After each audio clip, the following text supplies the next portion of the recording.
The night she left, it didn't feel like an ending. It felt like a pause. Like she'd stepped out for air, and any second now, she'd come back in. Smiling, apologizing, saying something dumb like, "Sorry, didn't want to wake you." But the door stayed closed, and the silence that followed felt heavier than anything she ever said. People think relationships break with screaming, dramatic exits, chaos. But ours rotted quietly, like fruit left on the counter. Looks fine for weeks, then suddenly collapses at a touch. The signs were always there. She laughed at jokes she never shared, smiled at messages she never explained, held her phone like it was life support. And every time I got that sting in my gut, I swallowed it, because losing her terrified me more than lying to myself. 3 days before she left, I found something. A note, folded, hidden under her pillow, not addressed to me, not in her handwriting, not from any friend I knew. It said, "I wish I met you earlier." I read it 5 times. My heart pounded. My brain panicked. And then I did the stupidest thing imaginable. I put it back.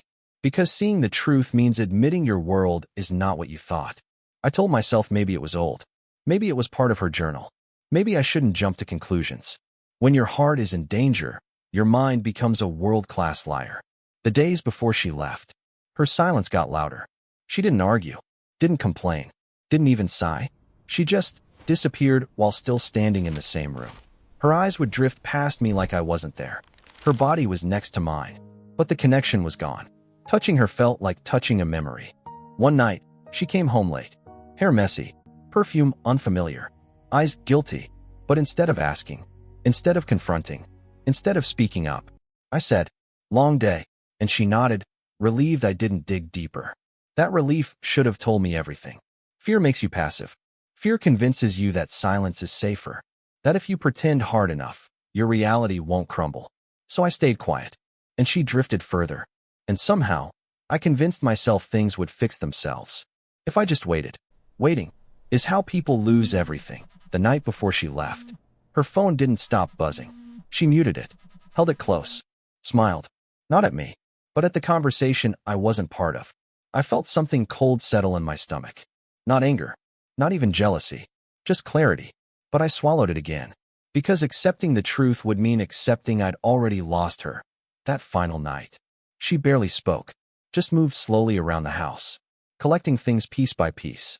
Not enough for me to notice at first, but enough for her to never return. Her favorite hoodie, her perfume, the silver ring she always left on the dresser, her charger. These were not sleepover essentials. These were escape items. I watched her. She avoided my eyes. We both pretended everything was normal. Pretending is easier than breaking. When she finally walked toward the door, she didn't cry, didn't hesitate, didn't even turn to look back. She just said, "I'll text you tomorrow," with a tone that sounded like a goodbye dressed up as a promise. Then she left, quietly, like a shadow leaving a room before the light comes on. I waited, for the sound of her steps returning, for the key turning back in the lock, for something, anything, that meant she wasn't gone. But all I got was silence, the kind that fills your ribs until it hurts to breathe. People ask me all the time, did she cheat? Here's the truth. Emotionally, yes. Physically, probably. But the real betrayal wasn't her talking to someone else. It was her giving him the parts of her she stopped giving me. I woke up the next morning, and everything felt wrong. The air, the lighting, the quiet.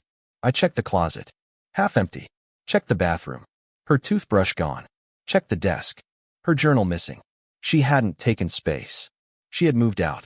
And I finally had to face the truth. She didn't leave that night. She left months ago. Her body just stayed behind to make the exit easier. I tried to piece together where it went wrong. What I said. What I didn't say.